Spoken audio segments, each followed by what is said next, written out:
Hey, welcome to the Get a Grip podcast. It is Full Swing episode 2, win or go home. This is Full Swing tonight with Get a Grip and Skratch.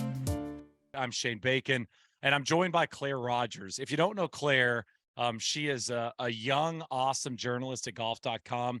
You can find her on social media at @KClaireRogers. She does something called the Rogers Report that drops weekly on golf.com. Definitely worth your time. Claire, I feel like this episode would be heavily involved in a Rogers Report if you were doing report after each episode. This felt a little bit more like what I wanted. This was right up my alley. Oh, yes. As I'm watching, I was like, I cannot wait to talk about this. So I feel really good. And before we get into anything, you may recognize the voice in this episode. You, Shane Bacon. We had a couple, what was it, during the Masters voiceover moments throughout it. So I had it is really weird to say sometimes you're like, is that me or not? It's kind of a weird thing to say, but it absolutely happens. And there's definitely people out there that sound similar to you as well. So sometimes you're like, is that me or not? There was a moment in episode 1 that I thought might be me, but I didn't do the PGA Championship. But it also could be audio they cut from anywhere else, right? It was just a setup line like this is the second round. But yeah, I think I popped in a couple times. I, of course, was a part of the Masters coverage and got to do Tigers Around throughout the week on Masters.com. So yeah, they got a little bacon in episode 2. I was not accredited. I'm not going to be on the final scripting, but yeah, I was in there. I want to start with this because I'm calling this the Brooks Koepka episode. Is that okay with you? It's okay with me, yes. Okay. I do want to just start with this though. Ricky's world ranking improved. Did you see that? He was 146 in episode 1. He's 113 here, trending in the right direction. I'm going to keep an eye on Ricky the whole week, the whole series to make sure his world ranking's going the right way. He'll be world's number 1, maybe. I'm just kidding. That's the last episode is Ricky. So we have segments that we get to at the end of these episodes to recap everything that happens on the Netflix series. But I wanted to ask you first and foremost, like, what was your takeaway? First thing is that I feel, and we'll get into more of this, but so conflicted about Brooks. I thought this was going to kind of give me some clarity because he was more vulnerable in spots than he has ever been. But then he'll just say something that kind of negates it. Like, oh, I don't know who won the Masters. You know who won the Masters. I know. And I get angry. I shouldn't get angry, but I don't like that.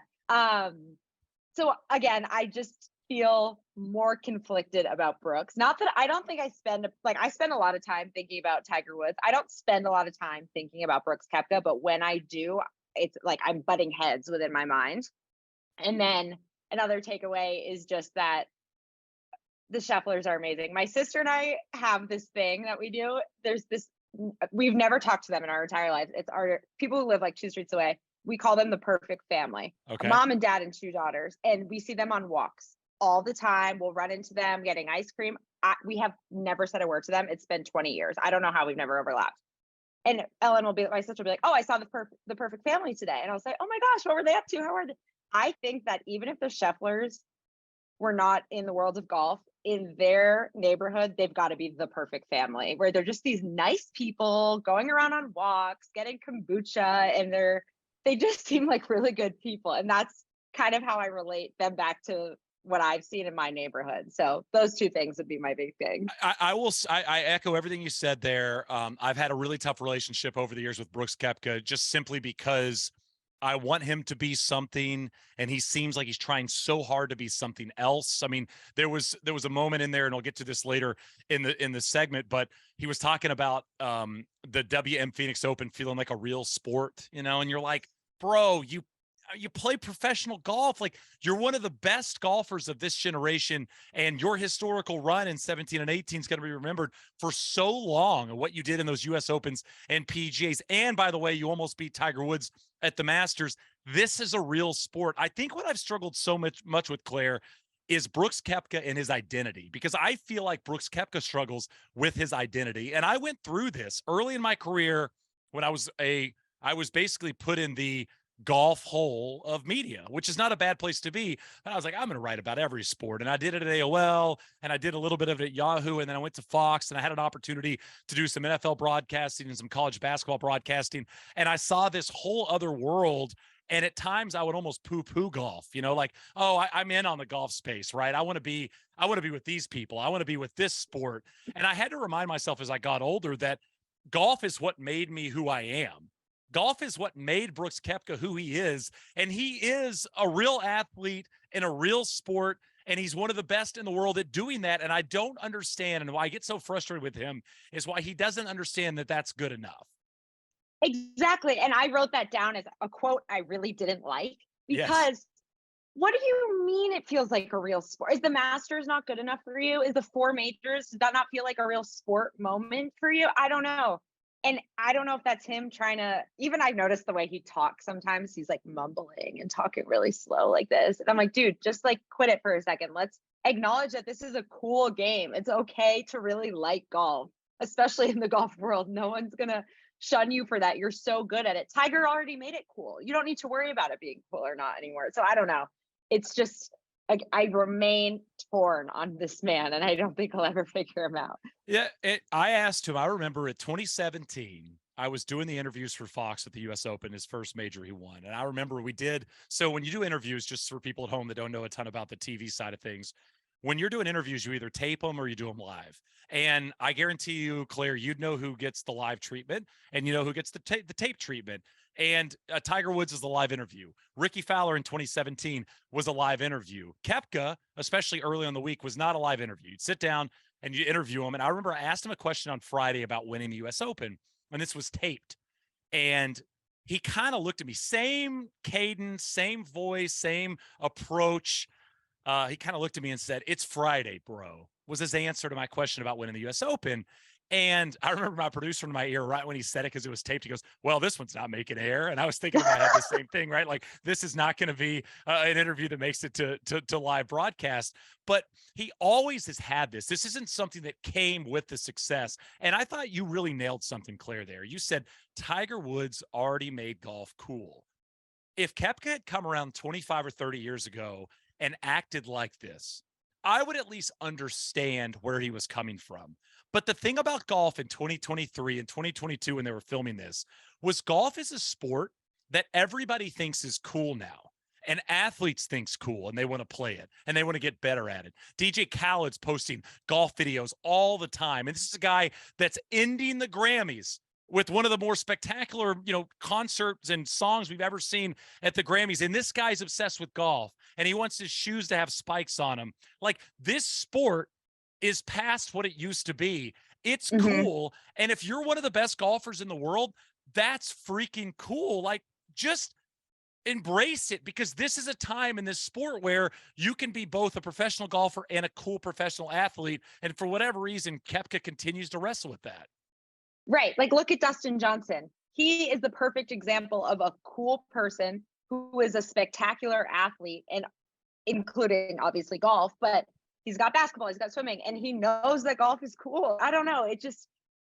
You can't, be the best in your job, in your field of work, and then be like, yeah, but I don't even like it. It's not a big deal. I don't know. It's just, it's kind of tired, I think, by this point. So a little bit, a few things from the episode that I love. Kepka's dog does exactly what Harlow does, Claire, when I putt around the house. Harlow could be on the couch. She could be sleeping. She could be napping. She could be eating. The moment that ball leaves my putter face, Harlow is attacking the golf ball. And it was nice to see Kepka's dog does the same thing. that's good. So the weird, like, something I noticed, or just kind of an observation, was I felt like with Brooks's, fiance at the time, Jenna Sims, it had kind of like a reality TV right feel to it. Like her showing him clothes. Here's what I think I'm gonna wear. The bikinis, a lot of skin showing.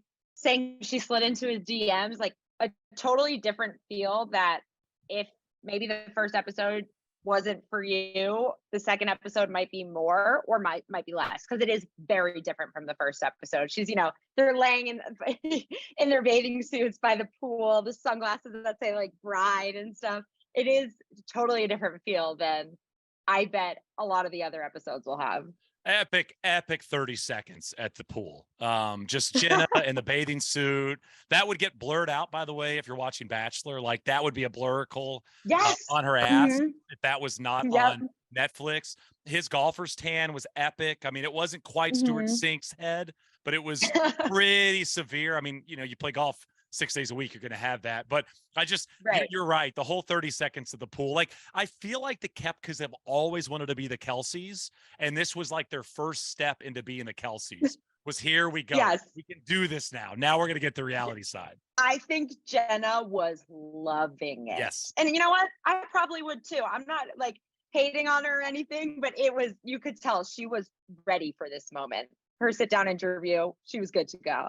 Koepka, a regular Coke guy. I was just a little surprised. Most of the athletes you see out there are going to go Coke Zero, maybe going to go Diet Coke, but he's just going for the heavy Diet Coke Diesel. I mean, sorry, the heavy Coke Diesel. Like no diet involved in the Koepka thing. And I gotta dive into this, Claire, because it's such a golfy thing, and it's something that I struggle with a lot in my golf. But when you don't have it, and you could tell Koepka didn't have it. I thought that's what they did such a great job of in this episode, is setting up this guy's got it in Scottie Scheffler, and this guy doesn't have it. The difference being that this guy used to have it, and he was the most confident player in the world for 3 years. He even said it, I was the best golfer in the world for 3 years. But when you don't have it, and I went through this last year with my golf, Claire, I was playing competitive golf, and it wasn't bad. It just wasn't sharp. And I knew on the first tee it wasn't sharp. And what happens is, it's typically not a bazooka shot or a grenade that derails your golf. It's kind of that death by 1,000 cuts situation. And that's what you saw in that opening Taylor round Swift for lyrics Koepka. there. There you go. Like for Koepka, it was that first round was everything that golfers go through when they don't quite have it and they're still searching for it. And it's such a hard thing to find at a major championship, especially at a place like Augusta National, that's now historically one of the toughest places they play year in and year out. My dad used to say to me on a driving range before a tournament, if I was really grinding on the range, like an hour before the tournament, he'd always say, if you ain't got it now, you ain't going to find it. I mean, Tiger said about warming up, like his dad would say, it's for warming up. But I saw in Koepka a very small percentage of what I feel like I kind of went through last year with my golf was you kind of can't fake golf. And Koepka was hoping to fake it and show up and just be Brooks Koepka, but his game wasn't quite there. And it's tough to fake it when you don't play and you can't compete with the best players in the world who do have it at that time. Yeah, and he admitted a lot of things, that he felt embarrassed for the first time, that he lost confidence, things we would never heard him say before. And then he said, it was at the Masters, sitting in the kitchen, and he said, I can't compete with these guys week in and week out. And I was like, oh my gosh. And it kind of reminded me of maybe the way, you see Olympic gymnasts, they have it when they're 17 years old, and then life goes on and they're 22. But that doesn't happen in golf. Usually, you know that you keep going. So that, again, conflicted about Brooks, but that hurts to hear. You don't like just to have something. And he said, I'd give every dollar I've ever won back from this sport just to have that winning feeling for an hour again. Like he wants that more than anything in the world. And, you see it was leaking into his relationship and leaking into every aspect of his life, that you walk away being like, I don't know. And when they asked him what's next, he kind of doesn't know either at this point, obviously. It's also, I thought it was a beautiful representation of that kind of puppy love in your professional career versus really being in it. Claire, like think about, I mean, I talked to you about this, like your first big event you went to and your first experience. I know you love media centers, like your first experience in a media center, or your first time asking Tiger Woods a question that happened, at the father-son this year. And you have these experiences, and inevitably that's going to lose a bit of its luster. And what happens is, and again, that doesn't mean you don't love what you're doing, you don't love your job. It's just inevitable, right? I mean, right. Passion wanes. It does in personal relationships. Honeymoon. It does in professional relationships. It's just going to wane.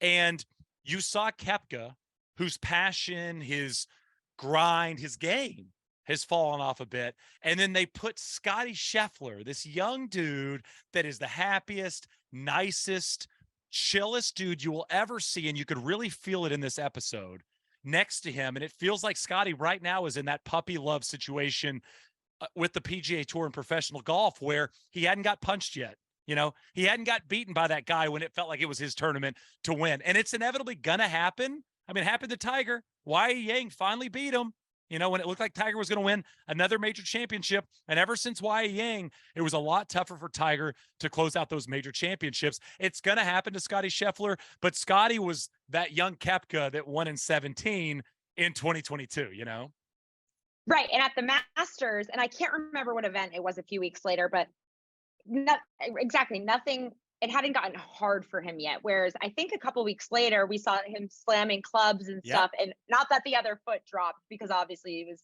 still playing incredible golf, but you don't see that here. But it does exist even for him. And then I got kind of thinking with the Brooks thing. Can you imagine going to work every day and all you're getting is negative feedback? And that's kind of what his game was. It's just, oh, not good, not good. Him putting on, where was he at, Medalist or whatever, and he's like, Yep. that was a bad putt. Just so I can't even imagine.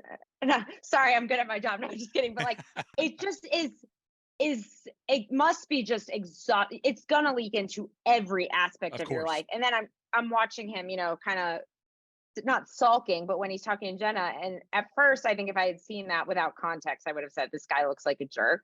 He's not listening to his fiance, which she's so excited. But with context, it's, of course that's gonna happen. He's just, nothing is going well for him right then and there. So I don't know. I feel sad for Brooks, but I also feel like he says things that I don't like. So yeah, he's not made it the easiest to root for him just because he's put on this persona.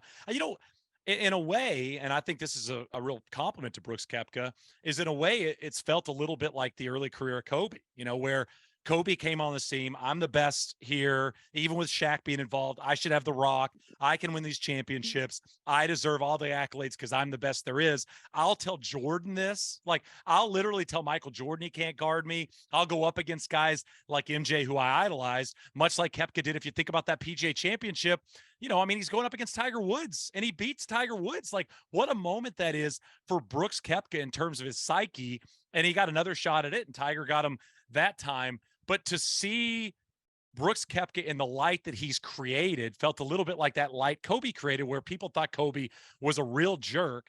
And then later in Kobe's career and life, you saw the softer side of Kobe Bryant, and you got to see this guy that was brilliant and was so smart and had this great business mind and wanted to do so much more than just basketball. And I don't know if we'll get there with Brooks Koepka. I don't know if that's in Koepka's next 20 years, but I do feel like there was honesty in this episode with Brooks Koepka about who he is in the current landscape of golf, that at least shows that he's honest about that. Even if he says it in the press conferences, oh, I'm here to win. I can beat everybody here. I'm trying to win the Masters. At least when the quote unquote lights are off, he can admit that I can't compete with these guys, like the quote you brought up.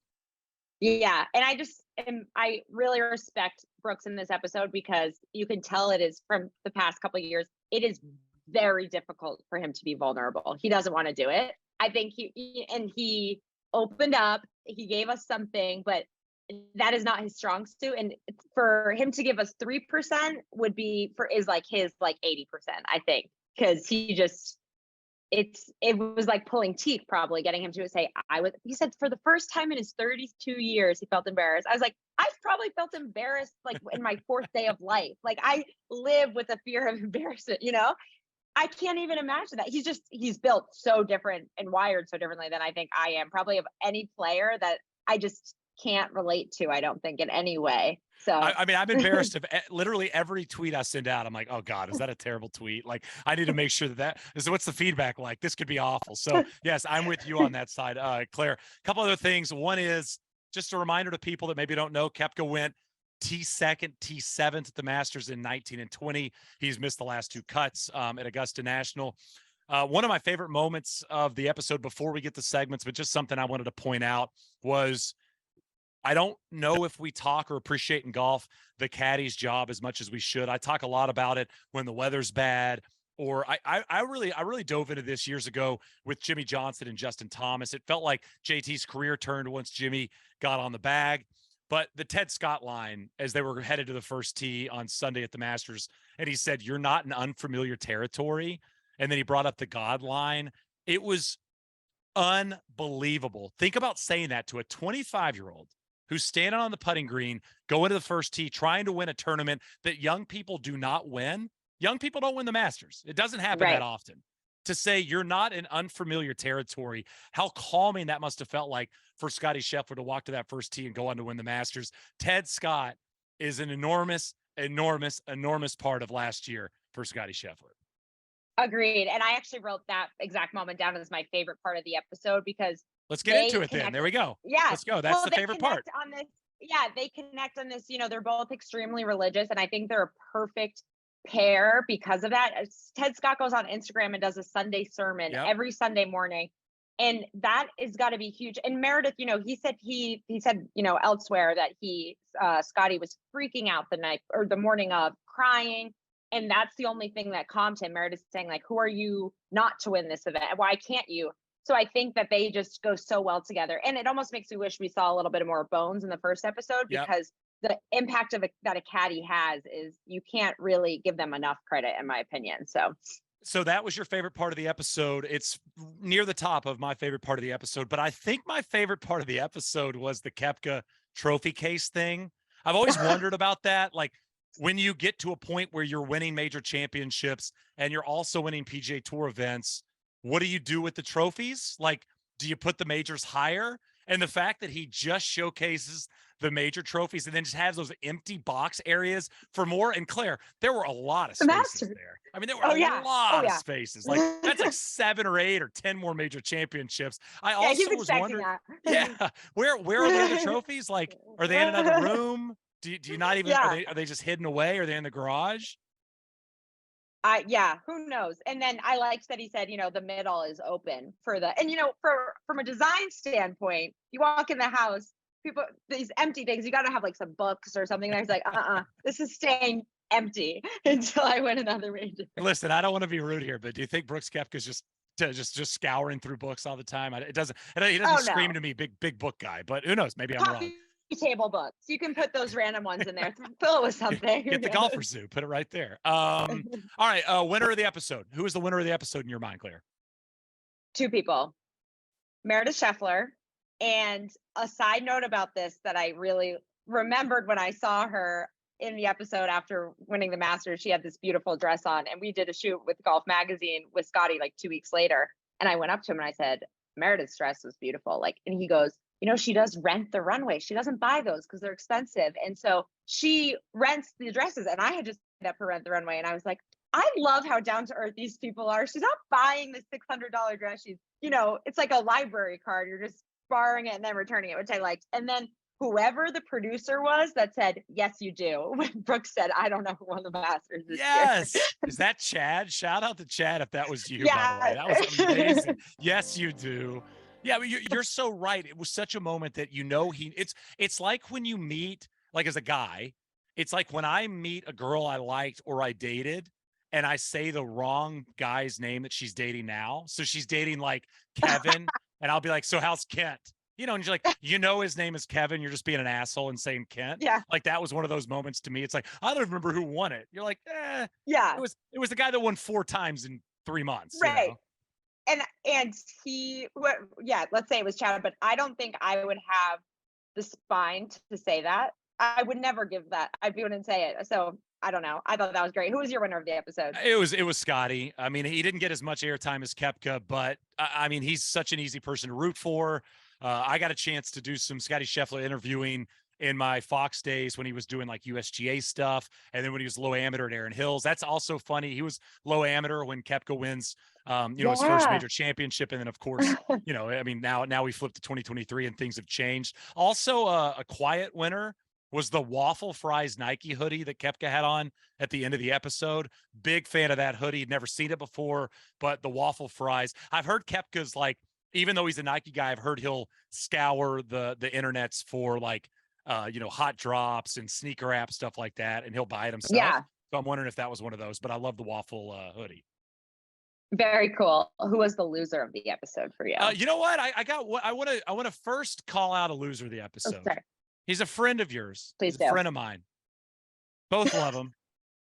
Dylan DeShare said, anyone that is anyone has won at Augusta National. Now, I understand that winning at Augusta National is an enormous part of a career in men's professional golf. Ernie Els, he's not somebody. He never won at Augusta. Weiskopf, Greg Norman. I know the name's been tainted a bit over the last couple of years, but he had a pretty damn good career. Rory McIlroy isn't a nobody. So I get where DeShare was going. I know it can be a throwaway line about you kind of have to win this to be somebody. I don't think you have to win the Masters to be somebody. I think it definitely helps you become a very important person in golf. So I also heard that line and I was like, Danny Willett's gonna like to hear that one. Like these guys You who, went the other kind way. of have like You went the other way. I like that. not saying he's a nobody, obviously, but like these like guys who win the Masters and then they get to go to the dinner every year, but you don't hear much about them. I'm like, all right, he's gonna like to hear that. But my real loser of the episode is a little bit what we talked about earlier, is the Koepka's consistent and constant push to downplay the coolness of golf. Because again, that it's like finding out about a brand 5 years before it's cool and then trash talking that brand. Like, no, man, you were there early. You got into golf right before it popped. Embrace this. You're cool. You're a cool golfer in a cool sport. And just the constant need to push it down drives me a little batty, as we talked about earlier. So that, I think, to me, is the real loser this episode. What about for you? Mine was like my jaw dropped when he said he didn't know who won the Masters. Okay. I hated that because first of all, that's simply not true. People who don't like golf know who won the Masters. It's common knowledge.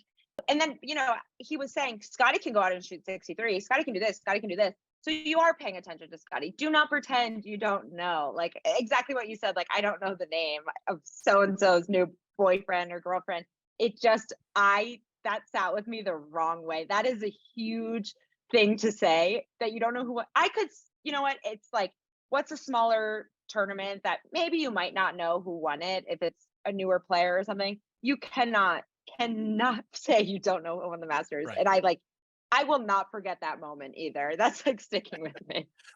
I kind of didn't remember that Spieth won the Heritage until the first episode. Like, I kind of remembered it, but it's the week after the Masters and it's a sleepy week and it's a casual week. Like, I didn't if you'd have asked me before that episode, hey, who won RBC? I probably would have got the Spieth. It would have taken me a second. But to your point, like, who won the NBA championship? Who won the Super Bowl? Who won the Masters? Like, who the president is. You're in golf. Like, you're in the sport of golf. Like, if I ask you who won a rugby championship, I can at least understand maybe you don't know that. But when you play pro golf and you're on Ryder Cup and President's Cup teams with these guys, like, come on. What's a golf thing to you that needs more explanation from the episode?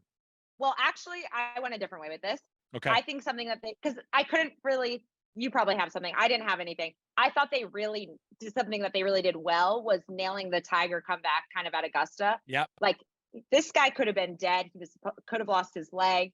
It's a miracle that he can walk again. The fact that he is here, I think they laid that out really nicely for fans. What would be the thing that you think needed more explaining? So, I think that, if you're not a big golf person and you're just watching this series and you're looking for reaction and you're listening to us, they talked about the Scheffler run and they gave a little bit of love to his wins, but he was 25 at the time.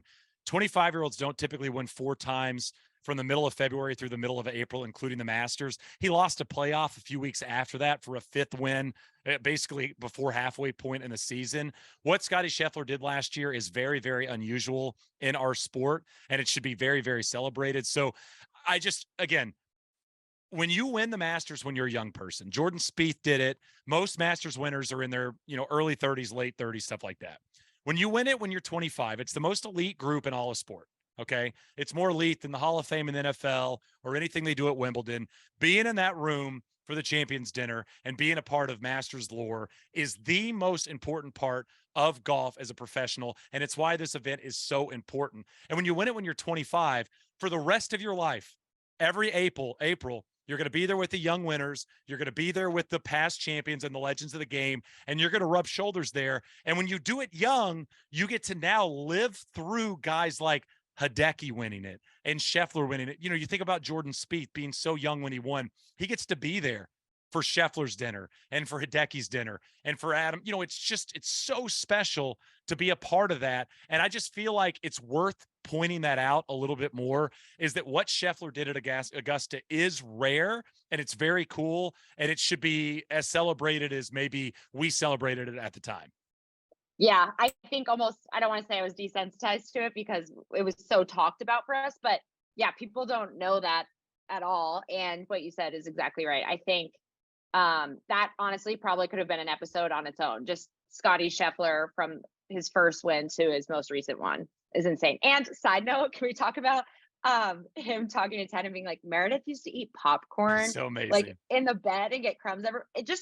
the way, and then he said, he's really relaxed in between shots, and then he's totally focused. But that was the perfect example of it, where like, what is he talking about, and how did that come up? But who knows?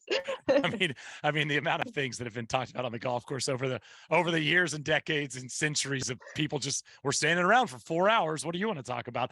And Exactly. also, Claire, can I ask you a question? Are you an Yes, eater you in may. bed, or do you eat food in bed? No. Well, no, no, no, no. But if I'm on a work trip, I think I've told you this, I always get a room with two beds. So And if I'm bringing food back, you eat in one, but you sleep in the other one. okay, popcorn seems like the last pick of a food you'd want to eat in bed. It just seems like it's just Yeah, yeah. impossible not to just make a total But if mess. you're watching a movie in a hotel room, I get that. Maybe. Maybe you either strip the sheets or you totally cover them and you like lay on top of them. But if those, Yeah, it's lay like on top. sand. If they get in, you're not getting it out of there. Like it's going to be in No. there forever. What's something you learned on this episode, Claire? So we already kind of went over like the Brooks stuff, learned that he felt embarrassed, but I thought it was awesome to see the like inside, like the registration room for the Yeah. Masters and stuff, and all the photos on the wall. And also, I don't want to get like, canceled by Augusta, but the room was kind of just like an office. Right. And then it happened to have all these cool photos on the wall. I don't know why I was expecting like gold lined like wallpaper or something, but I thought that was really cool that you got that look inside, the clubhouse and stuff. Claire's not going to get picked now for the Masters lottery after that comment. I see how that goes. I got something I learned. I wrote it. It's just one sentence I wrote down. I learned that a pool cover up doesn't actually have to cover up anything. I didn't know that. It's a I thought, fashion statement. okay. In my mind, I thought that it would need to at least cover up something, and that Hmm. wasn't going to cover Nope. up anything. Nope. Nope. Something you changed your mind on. Anything?